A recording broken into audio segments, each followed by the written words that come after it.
parisiens, des touristes. On va entendre leur témoignage dans ce sujet, signé Anne-Charlotte Hillet. Le spectacle laisse sans voix parisiens et touristes. Le paysage de Paris vient de changer sous leurs yeux. J'ai pleuré. Je suis stupéfaite. Ça me fait bizarre quoi, parce que je la vois tous les jours, je passe souvent aller au bureau là. Et on pense que c'est indestructible et puis un jour ça arrive quoi. Tristesse et effroi. Et plus près du parvis, la panique. Très peu de mots à dire, hein. Je pense qu'ici, toute la foule autour de nous, elle est très émue. On est tous très touchés, c'est quand même un patrimoine qui est en train de partir en fumée et il n'y a pas de mots. On n'arrive pas à définir ce qui nous arrive, quoi. C'est Paris qui s'effondre. C'est horrible. C'est horrible. C'est horrible. Surtout quand on a vu les trucs tomber là, mon cœur il s'est déchiré. Enfin, moi je trouve pas mes mots, c'est une catastrophe. Notre-Dame est en feu, je n'y crois pas. On y était ce matin, il y a 2 jours on a même visité la tour. Et maintenant, il n'y a plus rien. C'est très triste, c'est impensable. What do you feel exactly? Moi je suis choquée. J'étais à l'intérieur encore ce matin. Il y a tellement d'histoires dedans et là ça a juste disparu.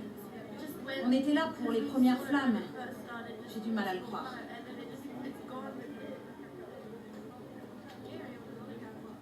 Certains se demandent pourquoi l'incendie n'arrive pas à être maîtrisé. On ne comprend pas pourquoi il n'y a pas des Canadair qui sont pas arrivés, des hélicoptères, des moyens un peu conséquents. Pourquoi il n'y a pas de Canadair?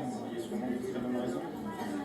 Je pense qu'on est tous assez heureux aussi de voir que c'est la charpente qui a l'air d'avoir brûlé, les tours ont l'air intactes. Donc on se dit qu'avec un peu d'huile de coude, on pourra remettre Notre-Dame sur pied. Le monument le plus visité de France décapité, rongé par les flammes, sous les yeux des Français et des touristes.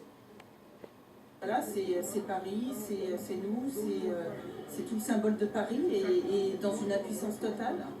Et je trouve que c'est terrible et quelque part de partager aussi avec les autres gens cette révolte quelque part, parce que tout le monde est dans ce même état.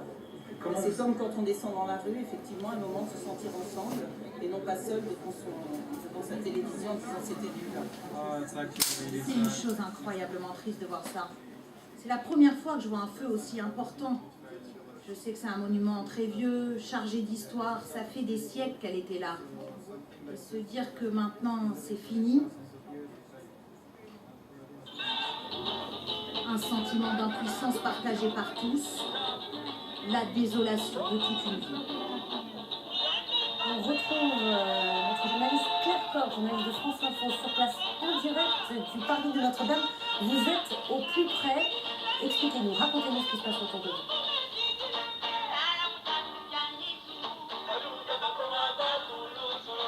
Pour l'instant, on attend que le président de la République, Emmanuel Macron, s'exprime ici sur le point presse qui se trouve sur le parvis de la cathédrale Notre-Dame.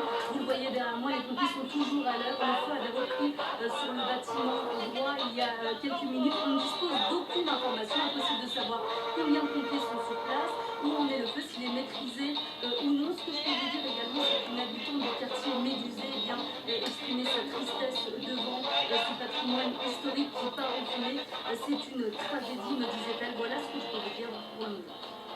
Merci beaucoup Claire Coq. Fabrice, vous disiez que vous parlez de la musique au sein de Notre-Dame. Parce qu'on l'a oublié, mais ces cathédrales, c'était des lieux de création essentielle, création architecturale. Elles ont inventé l'art gothique. C'est là que ça s'est joué. Il y a eu le roman Bourguignon, et puis ensuite on a réussi à dresser encore plus haut avec le gothique. Et Notre-Dame était un des symboles de cet art gothique. Mais on a oublié aussi que dans ces mêmes cathédrales, c'était des pôles intellectuels. Et en France, là, il y a eu de très bons intellectuels, il y a eu de très bons musiciens. Et maintenant, on l'a oublié. Il s'appelait Perrotin le Grand. On était en 1860 quand il est né. Il a travaillé, il a été le grand